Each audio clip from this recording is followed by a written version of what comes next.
Agora nós vamos falar sobre uma doença que eu tenho certeza que você já deve ter ouvido falar ou ter algum conhecido, parente na família com esse diagnóstico. Eu estou falando sobre o diabetes e quem vai nos trazer informações sobre esse assunto é a nossa médica de família, a doutora Carol. Bem-vinda novamente. Obrigada, Mari. Doutora, o que precisamos saber sobre essa doença? Primeiramente, o que é diabetes? Acho interessante primeiro a gente conceituar, o que é o diabetes. O diabetes ele é uma alteração no açúcar do sangue, na produção da insulina, que é o quê? É o hormônio que faz com que esse açúcar que está ali circulando no nosso sangue entre para as células. Então, no diabetes, a gente vai ter alguns mecanismos que vão fazer com que esse açúcar não entre para dentro da célula. A gente tem vários tipos, Os mais conhecidos são o diabetes tipo 1, que é o mais comum na infância, na adolescência, adultos jovens, que nesse caso é uma doença autoimune, onde a pessoa não produz essa insulina, Então o açúcar não entra nas células porque a pessoa não tem ali a insulina. Então o tratamento se baseia na gente repor essa insulina que a pessoa não está produzindo, O diabetes tipo 2, que é aquele mais comum que a gente vê todo mundo falando, tem diabetes, minha mãe tem diabetes, que ele tem um componente maior genético, e ele ocorre principalmente por resistência à insulina. Não é que a gente não produz a insulina, mas a nossa célula já não reconhece tão bem essa insulina para o açúcar entrar. Então fica o açúcar ali acumulado. A gente usa outras estratégias para fazer com que a nossa célula reconheça melhor essa insulina, E daí, às vezes, a gente vai precisar também entrar com tratamento com a insulina, porque daí já ficou tanto ali o pâncreas, que é quem produz a insulina, tentando produzir essa insulina e não conseguindo, que ele vai falhando. E daí acaba tendo uma falha de produção também, mas normalmente é mais adiante, Dificilmente a gente já começa o quadro de diabetes 2 sem produzir essa insulina, A gente tem ainda, a diabetes na gestação, O que acontece? Pelos hormônios da gestação, acaba desenvolvendo essa também resistência à insulina que a gente fala. E no caso da gestação, isso não significa que a pessoa vai ficar para sempre com diabetes. A gente tem que fazer o controle depois, tem um risco aumentado, mas normalmente teve o parto, não tem mais diabetes. Olha só. E essa mulher que tem diabetes gestacional, a criança, o bebê, é afetado também ali durante a gestação e toda essa questão de açúcar no sangue da mãe e do bebê? A criança já tem um risco, já tem uma chance maior de vir a desenvolver a doença também? Tem um risco maior de vir a desenvolver a doença, como também tem outras complicações. Durante a gestação, quando a mãe ela é diagnosticada com diabetes, ela também está produzindo mais insulina do que deveria, quer dizer, menos insulina do que deveria, ficando o açúcar acumulado. E o bebê, para dar conta desse açúcar todo que está no sangue da mãe, ele também começa a produzir insulina a mais, no caso, porque ele tem que dar conta desse açúcar. Então, na hora do parto, por exemplo, ele pode vir a desenvolver uma hipoglicemia, que é a queda do açúcar no sangue, porque ele está produzindo muita insulina e não está chegando tanto açúcar. Então, essa é uma das principais complicações, que a gente tem na hora do parto. Além disso, o bebê, por essa produção aumentada de insulina ali dele mesmo, pode ser maior do que devia, os bebês grandões da diabetes, pode ter uma produção maior de líquido amniótico, ficar com aquele líquido a mais também, E também pode ter complicações até óbito fetal, por conta do diabetes descompensado. E falando sobre a doença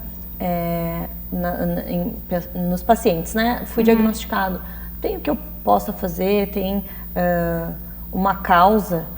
Porque a gente sabe que tem muita ligação também com a alimentação. Sim. Então, ali a dieta, enfim, conta para nós como que funciona. No caso do diabetes tipo 1, é o componente mais genético, autoimune da própria pessoa, Então, a alimentação ela acaba não interferindo muito na origem da doença, só que no controle da doença vai ser fundamental ter uma alimentação regrada, e uso da insulina. No tipo 2, o sedentarismo, a alimentação desregrada, são os principais fatores de risco para a gente desenvolver, E, inclusive, no tratamento, essas duas coisas vão ser essenciais, que a medicação sozinha não vai ter efeito. E hoje se fala até em remissão da diabetes, Quando a gente tem estilo de vida adequado, a gente consegue manter níveis adequados sem a medicação.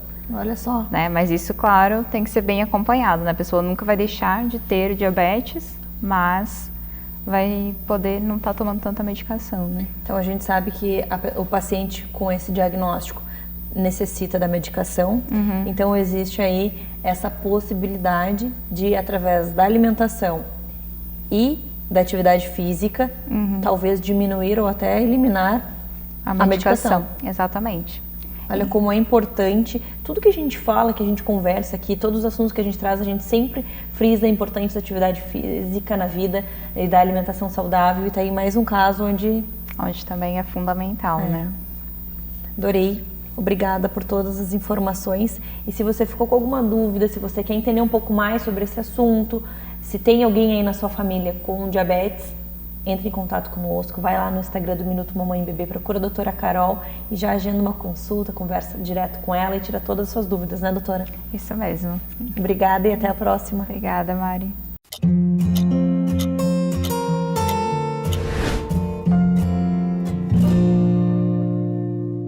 Hoje a gente vai conversar sobre um assunto que é muito relevante no consultório do nosso gastrocirurgião, Dr. Bruno. Bem-vindo novamente ao programa. Muito obrigado, muito feliz de estar aqui e compartilhar um pouquinho as informações com vocês. Então, um assunto muito recorrente é a pedra na vesícula depois da gestação. Mas existe uma ligação entre isso? O que acontece, doutor? Conta para nós. Então, é muito interessante até durante a gestação acontecer de ter o diagnóstico dessa pedra na vesícula. Por que isso ocorre, né? A paciente que está gestante, ela tem uma alteração hormonal ali, porque a gente quer que aquele útero esteja paradinho, né? O bebê vai estar crescendo, então o útero não pode ter contrações. Então tem uma alteração hormonal, principalmente da parte de progesterona, e assim como o útero fica parado, alguns outros órgãos do organismo também acabam ficando mais paradinhos. A vesícula é um deles.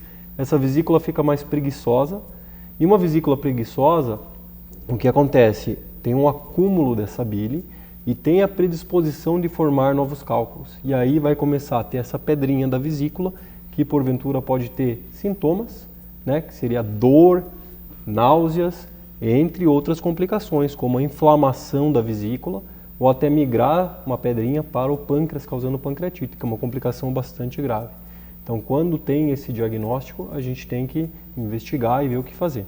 Por isso que acontece da mulher ganhar o bebê e já o bebê pequenininho já vai para uma cirurgia. Exatamente. Quando a gente pensa em pedra na vesícula, a gente tudo tem que ponderar em medicina o risco-benefício.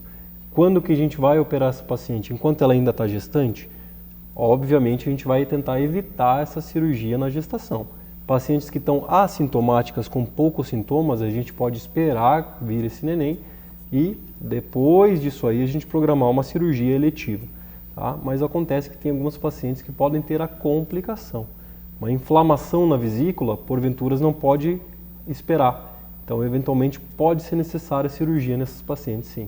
E aí a mulher gestante, ela tem que ser submetida a uma cirurgia, é isso? Isso, nos casos de urgência, pode ser feita a cirurgia, sim. Óbvio, a gente vai tentar sempre esperar o primeiro trimestre, que o primeiro trimestre é onde está sendo feita a formação do bebê e o risco é muito maior perante os anestésicos que vão ser usados, porque essa é uma cirurgia com anestesia geral. Então a gente não quer submeter essa paciente a uma anestesia.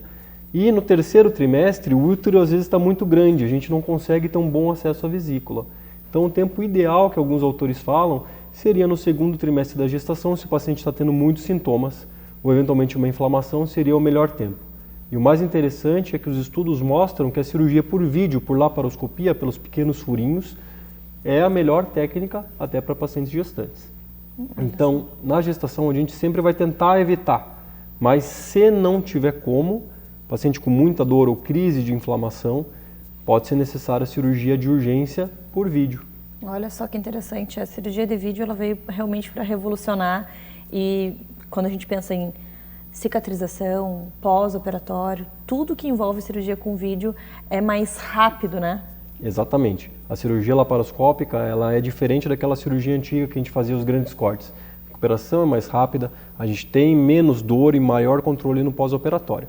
Obviamente, cada caso vai ter que ser analisado pelo cirurgião, pelo obstetra em conjunto, né? A gente tem uma preferência de tentar evitar essa cirurgia durante a gestação, pelo risco da anestesia, pelos riscos gestacionais.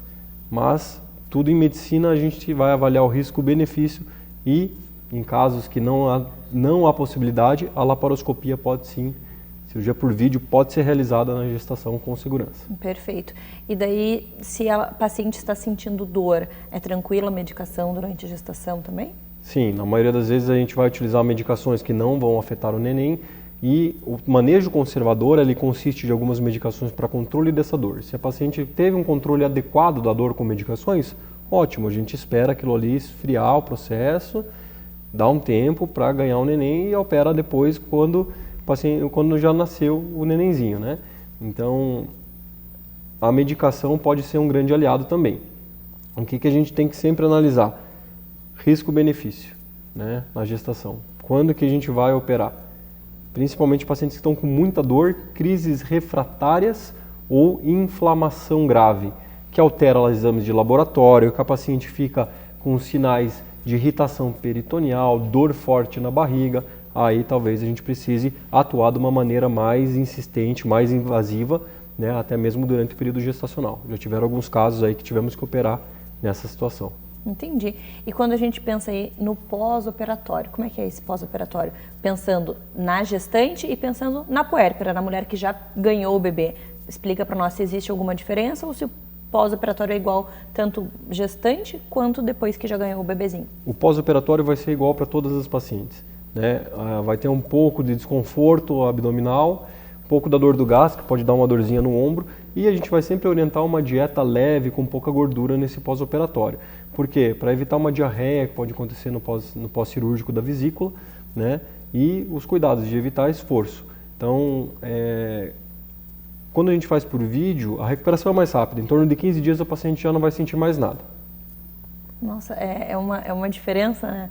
E quando a cirurgia acontece, é retirado a vesícula, a pedra é retirado, como que funciona? Isso, na vesícula é muito diferente de quando a gente fala com o urologista lá que vai fazer as pedrinhas no rim. A pedrinha do rim ele consegue retirar só as pedras. Na vesícula não existe isso da gente conseguir tirar só a pedra. A vesícula ficou doente, então a cirurgia ela é feita para a extração desse órgão que ficou doente e predispôs à formação de cálculos.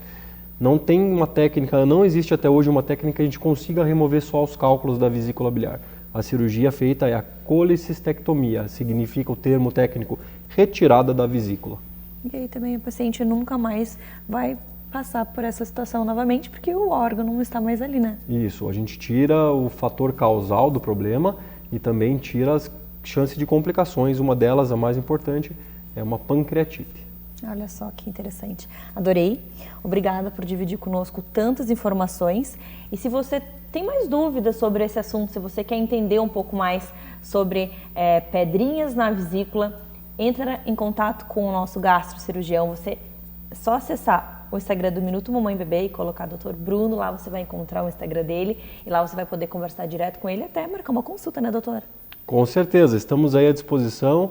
Para qualquer situação que aparecer, nossa equipe está apta aí para ajudar todas as pacientes. Muito obrigada e até a próxima. Obrigado, até breve.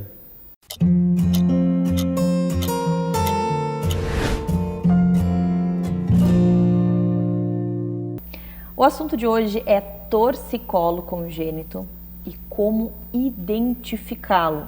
Quem vai nos ajudar a compreender um pouco mais sobre esse assunto é a Jéssica, nossa osteopata pediátrica. Bem-vinda novamente. Obrigada.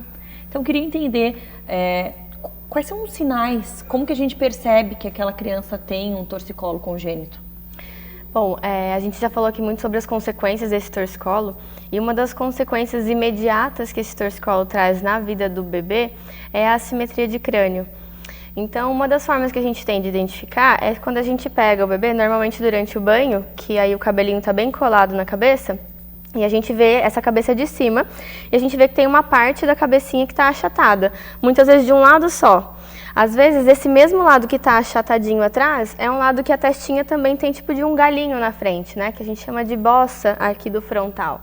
Então, uma das maneiras da gente identificar é pela assimetria de crânio, né? Uma segunda forma é quando o bebê está sempre dormindo para o mesmo lado.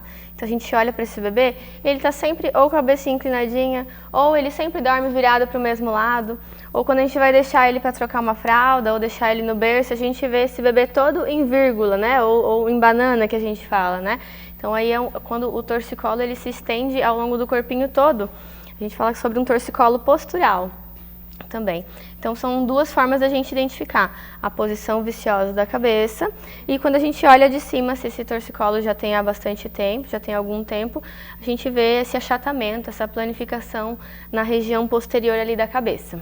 Olha só, bem interessante mesmo, porque mamães de primeira viagem, papais, não tem, né, essa noção. Muitas vezes, foi...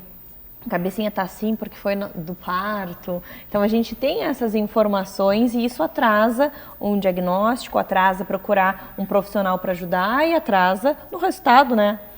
Com certeza, quanto antes identificado, mais fácil o tratamento, porque a gente sabe que esses torcicolos eles são recorrentes, né? Então é muito importante, mesmo que seja um discreto torcicolo, né? Isso tem consequências para o desenvolvimento, para as questões posturais futuras e até mesmo as questões de aprendizado motor, né? Então é extremamente importante a gente identificar o quanto antes e tratar o quanto antes. E quando a gente pensa nesse diagnóstico, normalmente com que idade que as famílias procuram ajuda? Uma coisa que você falou interessante é sobre o parto, né? Às vezes esse bebê ele vai nascer com a cabecinha meio assimétrica por conta do jeito que ele estava encaixado na barriga ou pelo momento do parto ali, ficou muito tempo no expulsivo, né? Então até um mês, normalmente essa cabeça volta para uma normalidade. Se a cabeça dentro de um mês não voltar, é onde que a gente começa a levantar essa dúvida, né? Então, normalmente ali por volta dos 2 meses de vida, 2 meses e meio, é quando os pais percebem, tipo, olha, não tá legal, isso aqui não é normal. Passou do tempo esperado, né? Passou do tempo esperado.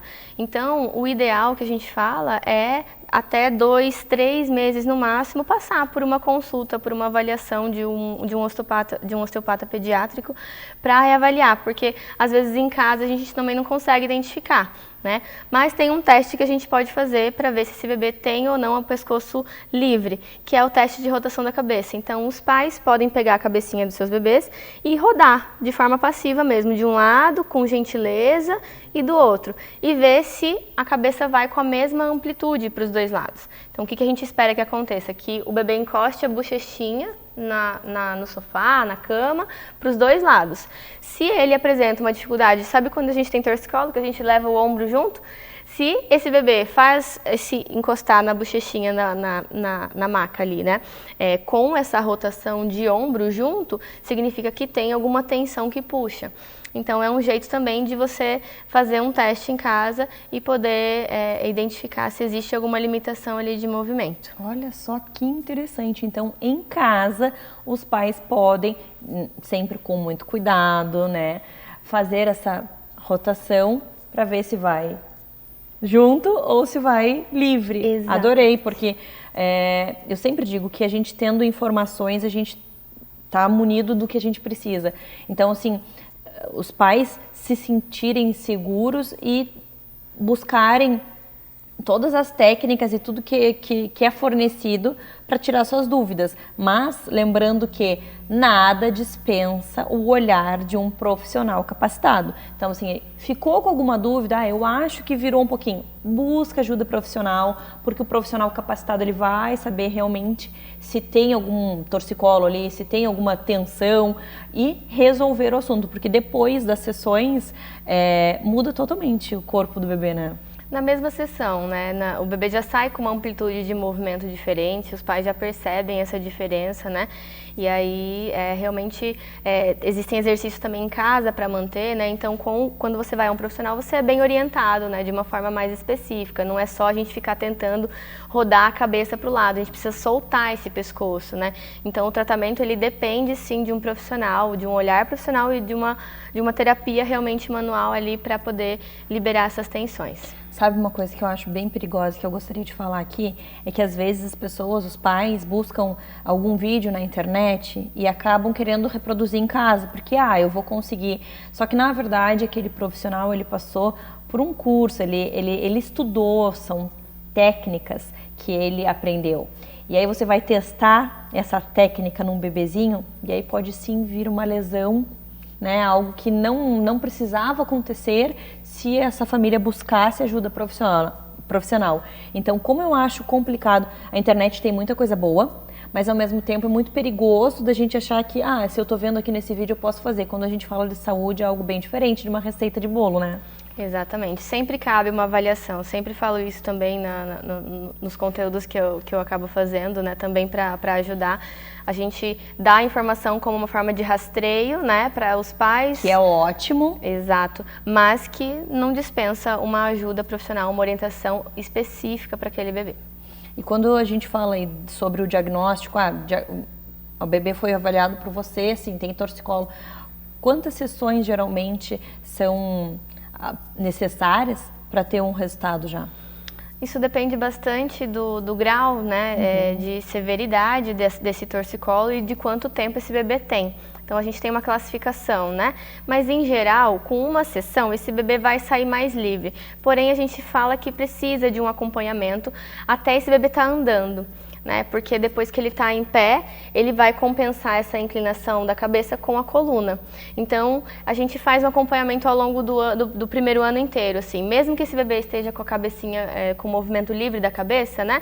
A gente vai fazendo esse acompanhamento a cada mês ou a cada 2 meses para dar essa manutenção, porque esse torcicolo ele pode voltar. Mas, em 1, 2 sessões, normalmente, já melhora esse movimento.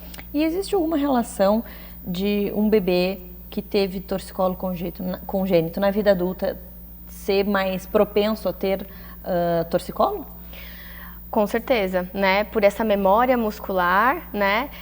Já fica uma região mais sensível, né? A gente atribui hoje algumas queixas de bruxismo, essas queixas que envolvem esse quadrante superior, né? As dores no ombro, questões de cabeça, pescoço e torácica, a gente associa bastante a torcicolos, né? E questões de problemas na coluna também, a torcicolos não tratados na infância. Olha só, adorei. Obrigada por dividir conosco tantas informações. E até a próxima. Até a próxima.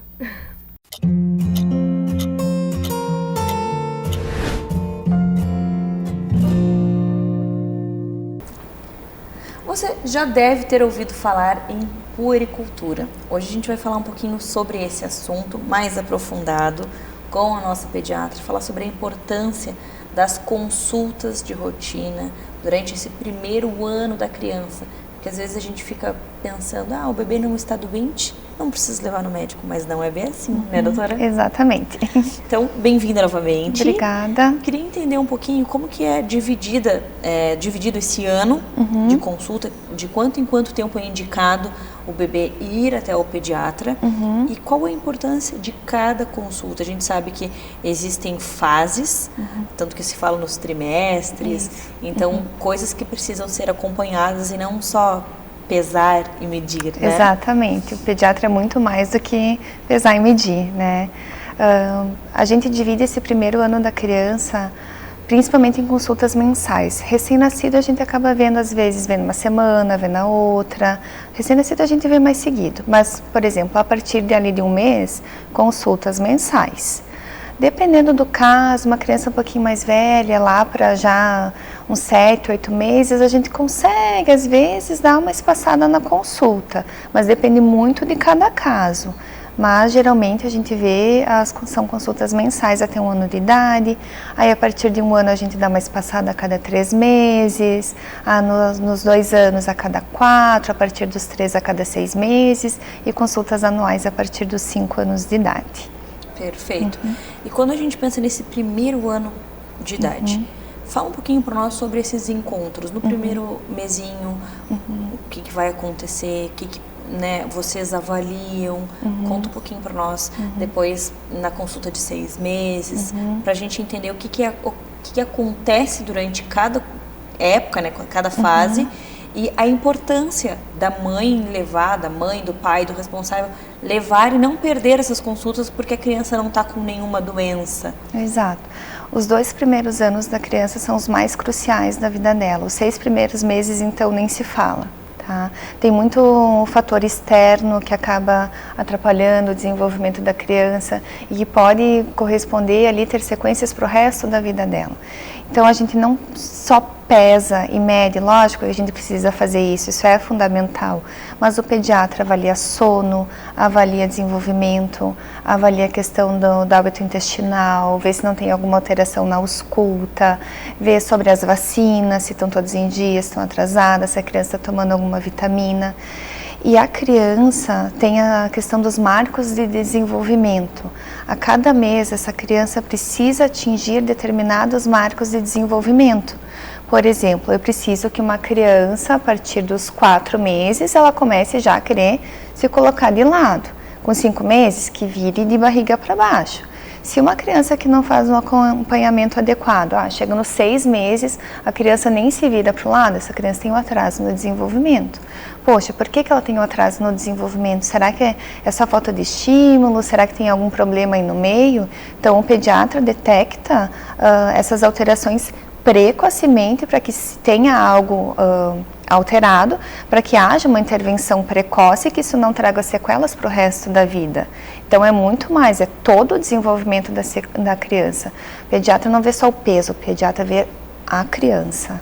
Né? Quando a gente pensa no peso, a gente sempre fala das curvas ali, né? Fala um pouquinho para nós sobre essas curvas. Exato. Primeira coisa é nunca comparar o seu filho com outra criança, né? Tem crianças que são menores, tem crianças que são maiores, porque genética fala muito nessa parte, né? E não assim, sim, as curvas elas são importantes, eu preciso que as curvas sejam ascendentes. Mas, por exemplo, teve um mês que a criança não ganha tanto peso, mas a curva foi ascendente, a criança se desenvolveu, ok, vamos observar, a gente vê a criança e não o peso da criança, a estatura da criança, eu preciso ver o conjunto inteiro, né? Então, às vezes, tu vê uma criança assim, mas meu filho é muito pequeno, o filho da fulana é maior, tá mais gordinho, mas teu filho se desenvolve, a curva do teu filho é ascendente, tá tudo certo? Tudo normal, não dá para ficar comparando criança com a outra, né? E daí a gente fica nessa comparação e isso faz muito mal, porque tá tudo certo com a criança e a gente está se preocupando, e às vezes não. Fê, quando a gente pensa lá na consulta dos 6 meses, o que acontece nessa idade? Isso, na consulta dos 6 meses, a princípio a gente conversa sobre a introdução alimentar. Porém, eu preciso que a criança tenha todos os marcos de desenvolvimento, que a gente já conversou, a questão da parte motora. Se essa criança não teve um acompanhamento adequado, chegou ali nos 6 meses, está atrasado o desenvolvimento, eu não vou liberar essa introdução alimentar para a criança. Então, a consulta dos 6 meses ela é bem importante para a introdução alimentar. E a partir dos 6 meses pode ali desregular muito o sono, muito o intestino. Então, seria uma nova fase na vida da criança, por isso também um acompanhamento mensal para ver coisinhas que também vão acontecendo. A partir dos 6 meses é gigantesco o desenvolvimento da criança. Cada uma semana ela vai aprendendo coisas novas, então o pediatra precisa acompanhar de perto realmente para ver se está tudo certo com esse desenvolvimento, né? É muito importante. E, por exemplo, a criança fez uma consulta, vamos pegar aí dos 6 meses, e aí ela ficou doentinha. Nesse meio tempo, a mãe pode fazer uma nova consulta para ver aquela situação em especial. Sem dúvida, com certeza. Sim, o pediatra vai tanto para mais, a gente espera mais que sejam consultas que a criança esteja bem, que se corra tudo bem, mas na grande maioria das vezes a criança sempre está com alguma queixa associada, né? Mas ver tanto para o bem quanto para a doença, o pediatra sempre está ali. Eu acho bem importante a gente falar sobre esse assunto, porque existem muitas pessoas que pensam que o pediatra é para uma emergência, quando tem febre, quando está com alguma alergia, quando está reclamando de dor. Mas, na verdade, o papel do pediatra de acompanhar para prevenção também é fundamental, né? Exato, o pediatra é mais prevenção do que tratamento de doenças agudas, né? Porque uma criança que se desenvolve bem, que come bem, que está com o calendário vacinal em dia, essa criança não vai ficar doente, mas tem a tendência de não ser tão graves os casos, né? A questão ali também do acompanhamento em relação a cada criança tem o seu tempo. Não é bem assim, né? Meu filho falou com tal idade, ele demorou para falar e começou a falar, que bom, né? Mas cada criança tem seu tempo, vírgula, desde que atinja determinado marco de desenvolvimento até determinada idade. Por exemplo, eu espero que uma criança esteja caminhando com 1 ano e 4 meses. Uma criança com 1 ano e 6 que não caminha, essa criança está atrasada. Por que será? Né? Então não é bem assim, cada criança tem o seu tempo, né? Fê, adorei. Obrigada. Obrigada pelas informações e até a próxima. Até.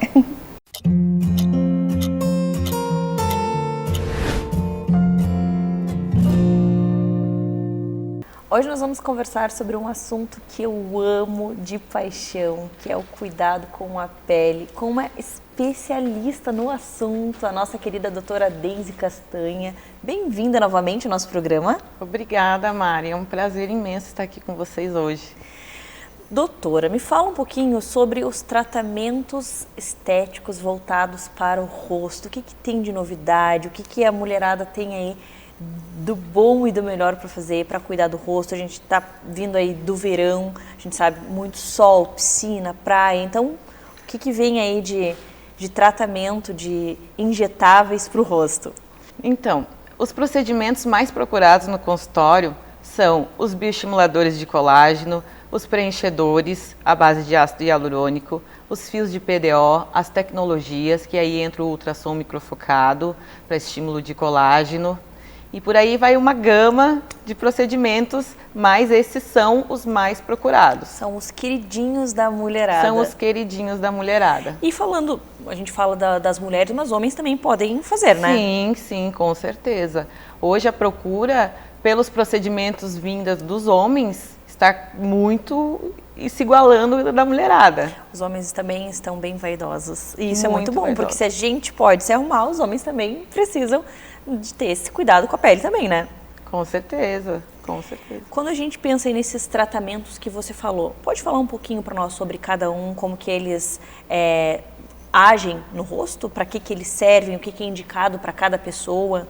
Sim, vamos lá então, vamos começar pela toxina. A toxina botulínica, ela age para fazer a paralisação muscular. Com isso, conseguimos retardar a formação das linhas de expressões, os pezinhos de galinha, né? Então, quanto antes começar a fazer o uso da toxina, que hoje a gente fala muito sobre a toxina preventiva, né? Que não deixar formar a ruga, porque a toxina, ela trata a ruga dinâmica. A estática, depois de já formada, aí vamos ter que lançar mão de outros tipos de tratamento. Entendi. Aí também temos os preenchedores, né? Que eles nos proporcionam uma remodelação miofacial, né? Porque a gente tende a perder estrutura óssea, tônus muscular, e os preenchedores, eles agem como uma barreira mecânica, proporcionando uma reestruturação na face e também melhorando alguns aspectos, como por exemplo um queixinho um pouquinho mais para frente, uma maçã do rosto mais marcada. A preferência no consultório é o lábio, né, que a mulherada gosta de um lábio bem marcado, bem volumoso. E fica mais bonito realmente, né? Fica. E também proporciona bastante hidratação, um aspecto mais saudável. Aí temos também os fios de PDO para estímulos de colágeno, que aí eles são utilizados em regiões onde os bioestimuladores de colágeno injetáveis não podem ir, como por exemplo, embaixo dos olhos.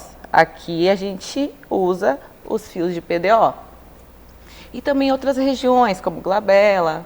E aí temos também os fios para proporcionar uma retração, que ele dá uma levantadinha, coisa que a mulherada adora, né?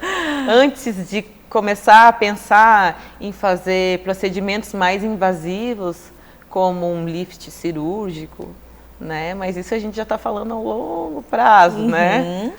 Temos esses fios também que proporcionam esse up na face. Maravilha. Né? E também tem o ultrassom que você falou, né? O ultrassom microfocado, ele tem a finalidade também de fazer o estímulo de colágeno, né? Igual os preenchedores, mas é uma tecnologia mais avançada, né? Quando o paciente chega até você, às vezes ela chega com uma ideia, eu quero isso, eu quero aquilo, e você com todo o seu conhecimento, você vai indicar para ela o que você percebe que é melhor para o rosto dela. Porque às vezes, eu quero tanto de boca, eu quero mexer aqui, eu quero mexer ali, e aí você olha, não, quem sabe a gente vai por esse caminho. Tem essa parte também que acontece, porque às vezes a gente chega meio perdida, não sei que não tá legal, me ajuda, e a pessoa chega até você querendo uma ajuda, mudar ali alguma coisa, fazer uma harmonização. Conta para mim como é que é essa parte. Então, isso acontece frequentemente no consultório, né? A paciente chega lá à procura de um bocão, mas na verdade ela precisa de um queixinho, né? Então, a paciente, normalmente, né, quando chega lá e não sabe o que ela quer fazer, é uma técnica que a gente utiliza bastante, é botar o espelho na frente da paciente e perguntar para ela, o que você não gosta, né? Porque às vezes ela foi para botar um lábio, mas tem outras coisas na face dela que está incomodando. Às vezes é o aspecto de cansada, ela está com uma olheira, mas ela não vê o defeito da olheira, ela quer botar uma boca para ver se a autoestima melhora. Mas às vezes é um simples preenchimento de olheira, para dar um aspecto mais de saúde, tirar o aspecto de cansaço.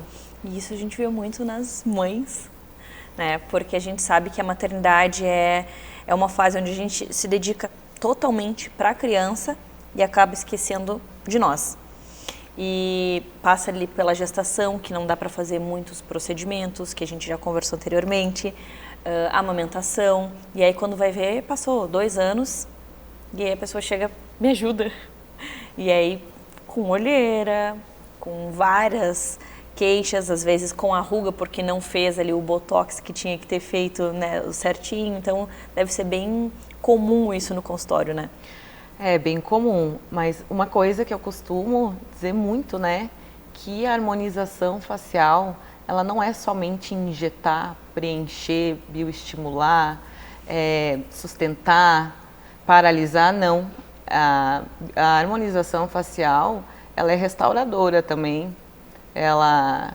Se nós estamos bem conosco, a gente consegue deixar tudo na nossa volta melhor. E quando isso não está acontecendo, isso pode refletir na vida pessoal, no casamento, com os filhos. Com certeza. Né? Então, a harmonização, a elevação da autoestima da mulher, isso é uma cura. A harmonização, ela cura, ela reconstitui, ela reconstrói, ela devolve à mulher a confiança, a segurança, a autoridade. Verdade, adorei. Adorei conhecer um pouco mais do teu trabalho, saber dessas maravilhas que a ciência nos proporciona para cuidar de nós. E se você se sente assim, deixada de lado, está na hora de você cuidar de você, da sua autoestima, tudo isso que a doutora falou, de se empoderar, de se sentir mulher de novo, né, doutora? Isso aí. Procura a doutora Deise Castanho, que eu tenho certeza que ela vai, te deixar super poderosa. Muito obrigada e até a próxima. Até a próxima.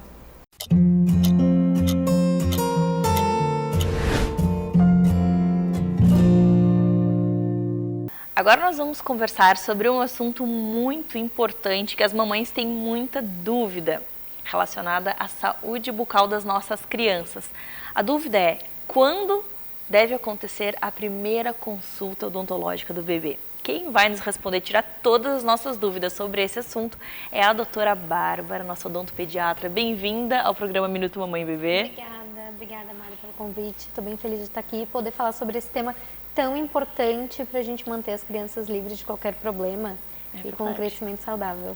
Então me conta, quando que é indicado levar a criança pela primeira vez no dentista?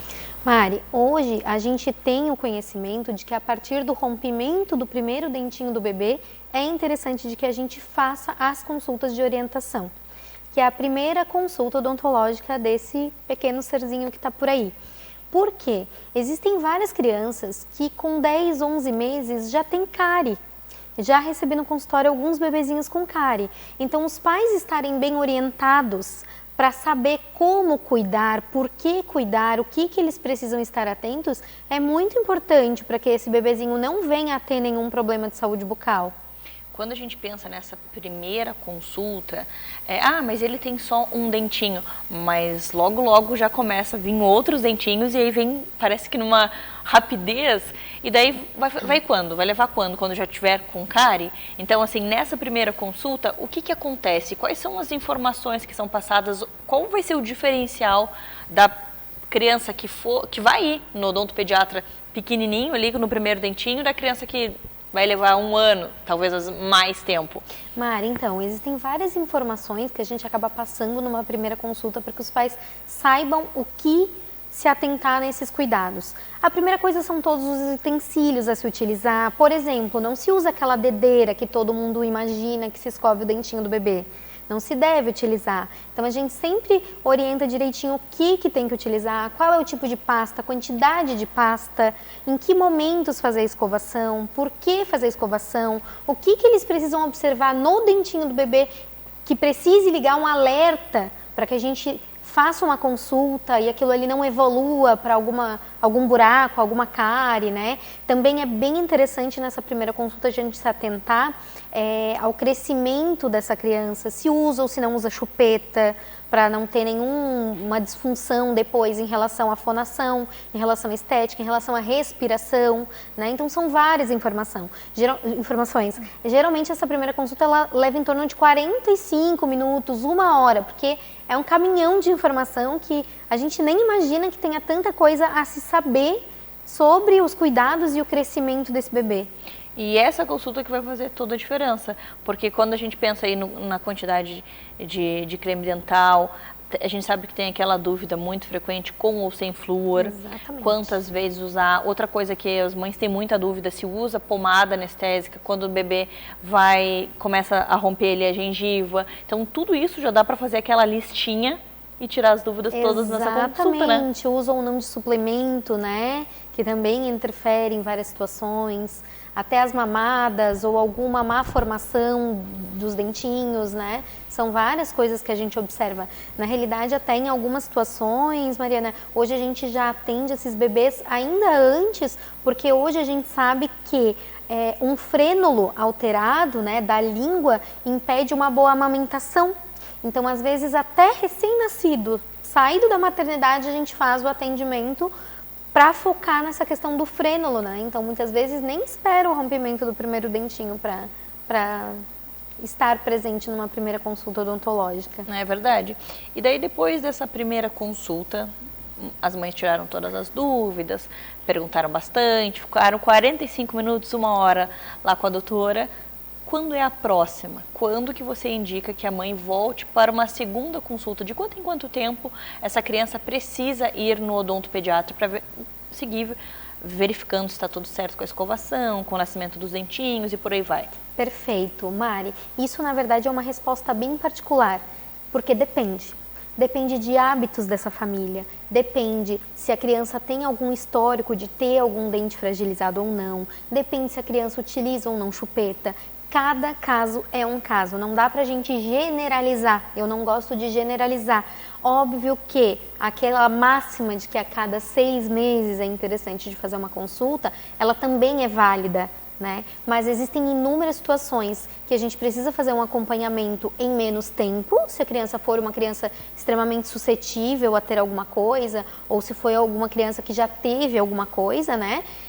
Ou pode até espaçar um pouco mais caso seja uma rotina extremamente adequada, dente sem alteração de esmalte, né? Então cada caso é um caso, mas na dúvida a gente parte da máxima de a cada 6 meses.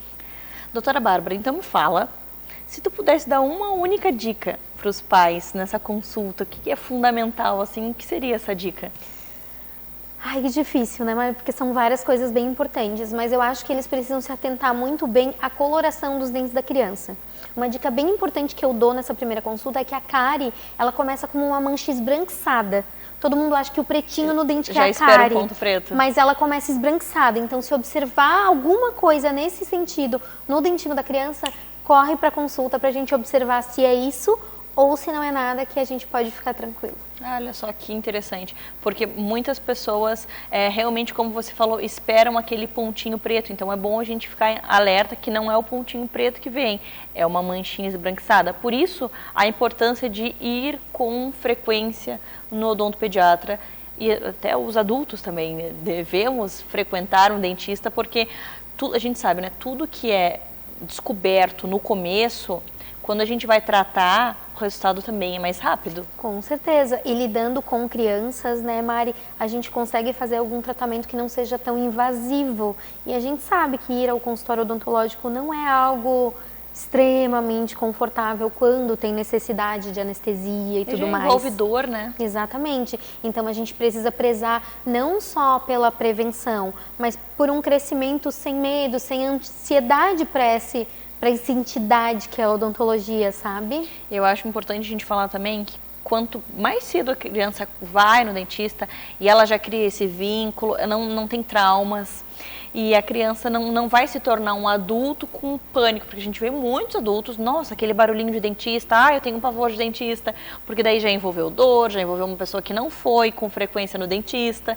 Então a gente deixar esse legado para as nossas crianças, de que sim, a gente vai a cada 6 meses, quando necessário a gente vai antes, a gente começa desde cedo, a gente evita, tem a prevenção. Exatamente. Daí a gente não vai ter adultos com problemas bucais, né? E nem com medo, né? É verdade. E nem com medo. Eu adorei o nosso bate-papo. Muito obrigada por dividir conosco tanto conhecimento, tantas informações.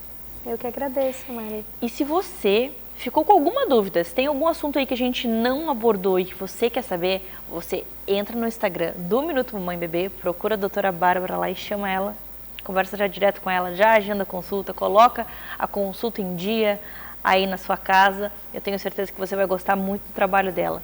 Muito obrigada e até a próxima. Até, que agradeço.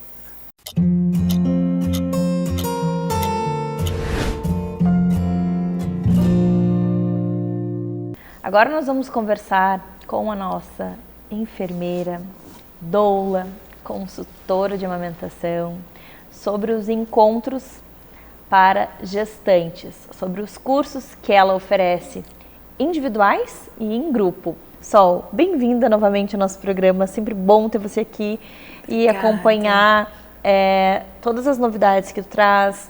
E hoje eu queria entender um pouquinho sobre esses cursos.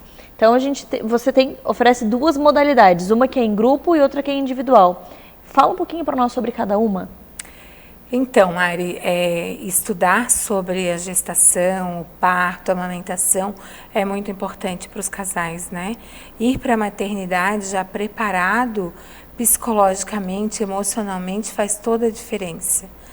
Perder o medo, né? Ou diminuir o medo, né? E os encontros de casais em grupo, a gente tem o apoio aí da Maternidade Ilha, né? E é muito legal. Nesses encontros a gente aborda várias questões. Temos vários profissionais como pediatra, obstetra, osteopata,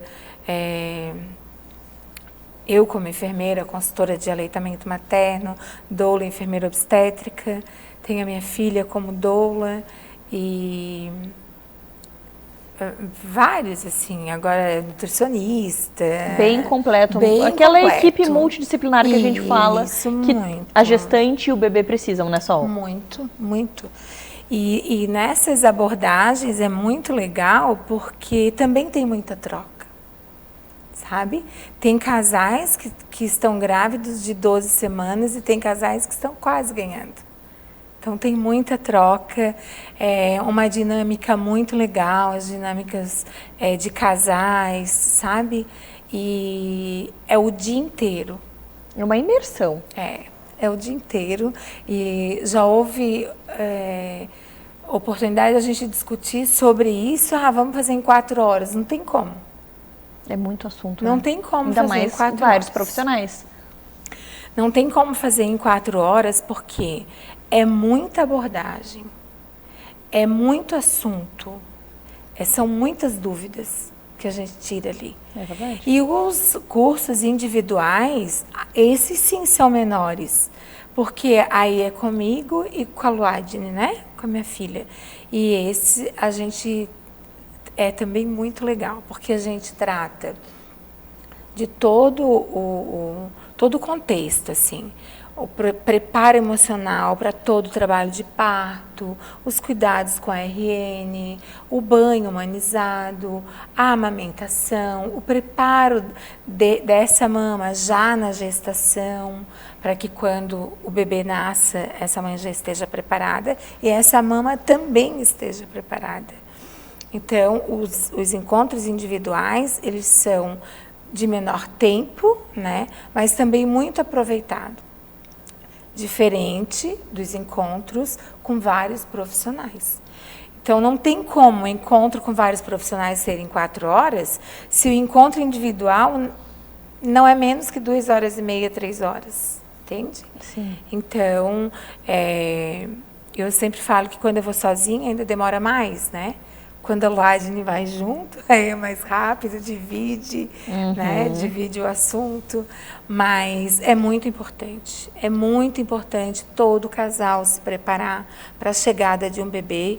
E depois, outros programas a gente vamos discutir isso, o quanto importante é esse preparo, porque como eu tenho visto casais despreparados para a chegada de um bebê em casa. Pessoas que nunca tiveram contato com o bebê, que têm medo, porque a gente sabe, é uma coisinha pequenininha, frágil, mas tem um jeitinho para pegar, para acolher, e as pessoas chegam com medo de pegar, de tocar, não sabem como posicionar no colo, e aí a mãe precisa que alcance esse bebê e o pai está lá cheio de medo, não sabe como pegar. Então, assim, ó, a gente precisa que a nossa rede de apoio esteja preparada também, né, Sol? Muito. Quem é que vai te ajudar? Vai ser a tua sogra, tua mãe, teu marido?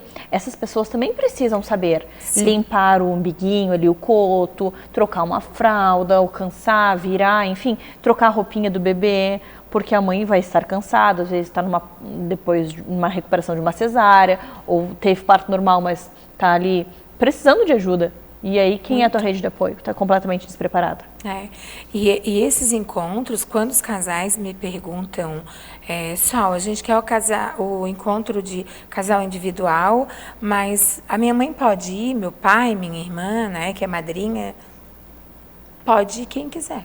Acontece na casa da família. Da família. E aí ela pode levar as pessoas que vão ser a rede de apoio para treinar também, para estudar e aprender. Sensacional, Sol. E eu acho legal quando a avó, a tia ou a irmã participam, porque é importante essa rede de apoio saber que ela precisa ser a rede de apoio, né?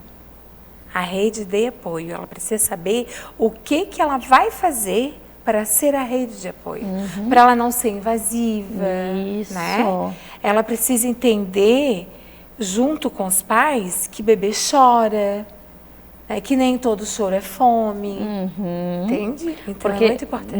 Nesse ponto aí que você trouxe, entra já até alguns bate-papos que nós já tivemos sobre os pitacos e o quanto isso é destrutivo para a mãe. Ah, mas não é assim. Ah, o teu leite é fraco. Ah, tá com fome. Vamos botar chupeta. Vamos dar chupeta. Antigamente passava chupeta no melzinho e dava pro bebê.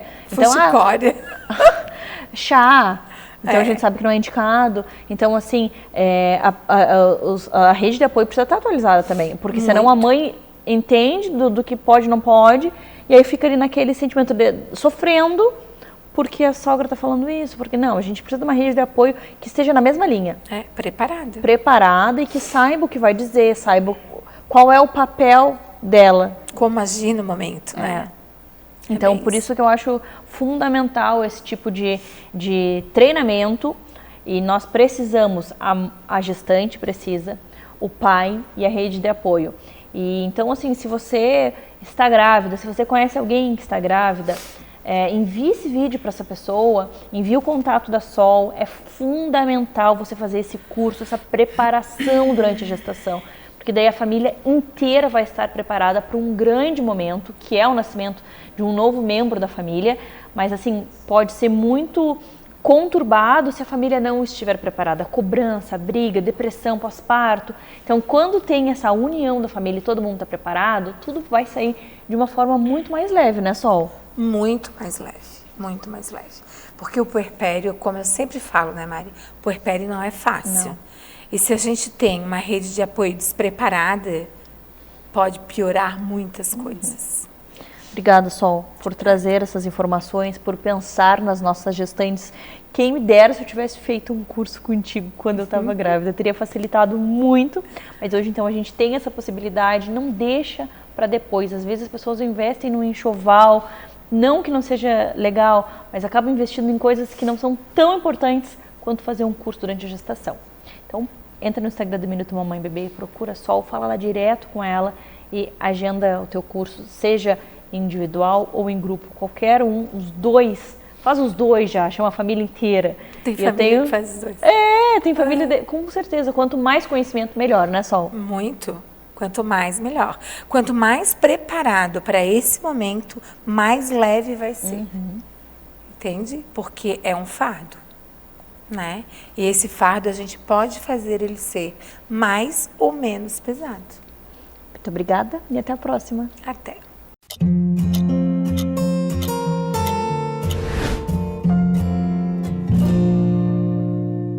Agora nós vamos conversar com o nosso neuropsicopedagogo sobre diagnósticos que são dados quando já passa do tempo, um diagnóstico tardio. O que isso pode acarretar na vida de uma pessoa que tem um diagnóstico tardio? Léo, bem-vindo novamente. Obrigado, Mariana. Olá, pessoal, boa tarde. Bom, a questão do diagnóstico tardio ela é uma questão complicada porque, assim, o crescimento neurocientífico, eu já falei isso aqui, ele cresceu muito nos últimos 20 anos. Eu estou com 42 anos e quando eu era criança, já falei isso aqui também, né? Eu sou hiperativo e isso foi descoberto, eu já tinha mais de 30 anos, mas até as árvores no entorno de casa sabiam qual era. Mas, e o que acontecia? A gente era tratado de outra forma, a gente era tratado como um problema.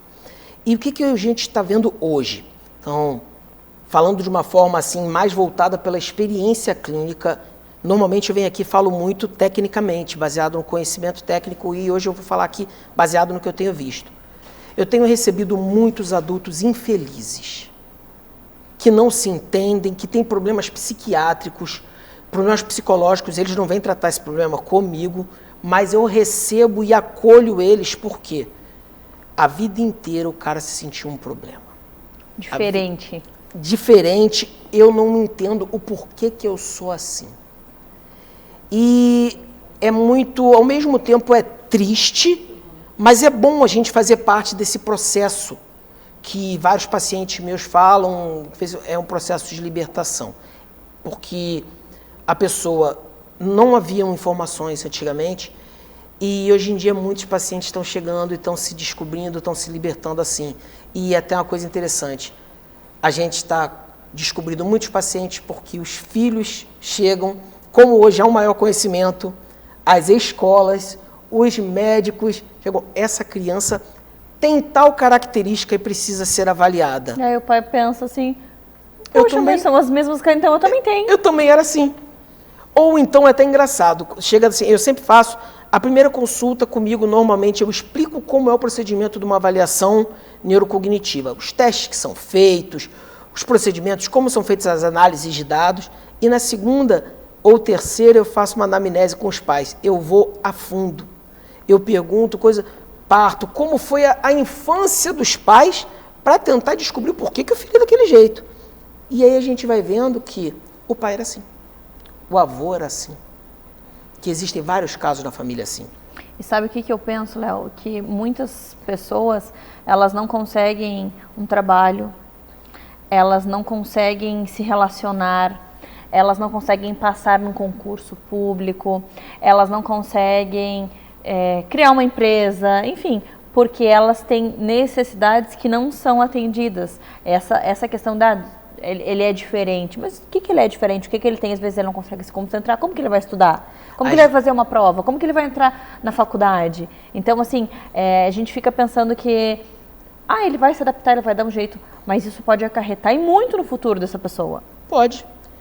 Sabe o que é você receber paciente de 30 anos que não tem um amigo, um colega, às vezes tem os pais já falecidos, os pais moram longe, e a rede de apoio dele é zero se ele amanhã ficar doente. Gente que não para no emprego, mas olha só, o empregador tem que dar o emprego para o coitado porque ele é hiperativo e ele não consegue controlar a inibição, então ele acaba se colocando de forma inoportuna. Não. Essa pessoa precisa do tratamento. Só que antes não se tinha. Hoje nós estamos descobrindo como ajudar essas pessoas. Só que vídeos como esse têm que chegar nessas pessoas, para que as pessoas procurem. Assim, mas então todo mundo que não conseguiu alguma coisa tem um problema. Não, não é assim. Mas vários casos sim. Os ambientes têm que não se moldar totalmente, mas têm que oportunizar para pessoas neurodivergentes. Mas os neurodivergentes também têm que entender que são neurodivergentes para procurar as formas corretas de tratamento. Eu não posso exigir que os meus pacientes, os pais dos meus pacientes, porque eu sou hiperativo do tipo impulsivo, aturem eu falar alguma coisa que seja inoportuna. Não é isso. Mas eu, hoje, estou em tratamento para que eu não faça. E isso é o mais importante. Eu recebo pacientes às vezes que não conseguem desenvolver no trabalho. Eu já recebi paciente concursado que vira assim, eu tenho uma estabilidade, mas eu estou extremamente ansioso, eu estou deprimido. Por quê? Porque eu, apesar de saber que eu não vou ser demitido, eu não consigo me desenvolver no trabalho. Eu tenho outros que não conseguem desenvolver no estudo. E essa pessoa está extremamente frustrada. Então, de certa forma, isso aqui acaba sendo um alerta e um chamado para que as pessoas procurem se entender. E para que, principalmente, elas entendam, através disso, que as novas gerações também têm os mesmos problemas. Eu recebo crianças que os pais não compreendem que o filho não é somente um bagunceiro, imaturo, irresponsável, não, que a criança tem um problema. Eu recebo pacientes de 18 anos, 20 anos, com autismo, que os pais não notaram antes, porque não tiveram acesso a essa informação. Então é importante que haja um esforço, tá, para que as pessoas procurem entender quando um comportamento ele está fora do padrão. Vamos pensar, por que ele está fora do padrão? Tudo tem um porquê. Esse porquê pode envolver má vontade, mas pode envolver problemas de origem emocional, problemas de origem cognitiva, problemas de origem sensorial e várias outras coisas. Então, vamos mudar a nossa forma de abordar para que a gente possa descobrir como ajudar essas pessoas mais velhas que não tiveram seus laudos corretos na época, e para que a gente possa pegar as novas gerações e realmente oportunizar para que eles cresçam e que eles não sejam vistos como a minha geração e a sua foram vistas. Verdade. E que a gente tenha com isso uma sociedade mais equilibrada, porque a gente fala muito em a sociedade ser igual para todo mundo, ser igual para todo mundo. Esse também é um pessoal que precisa ser enxergado. A nova geração que está sendo vista com um olhar melhor, mas a antiga geração que não teve essa oportunidade. Léo, obrigada pelas informações e até a próxima. Beleza, até a próxima, Mariana. Pessoal, até a próxima. Obrigado.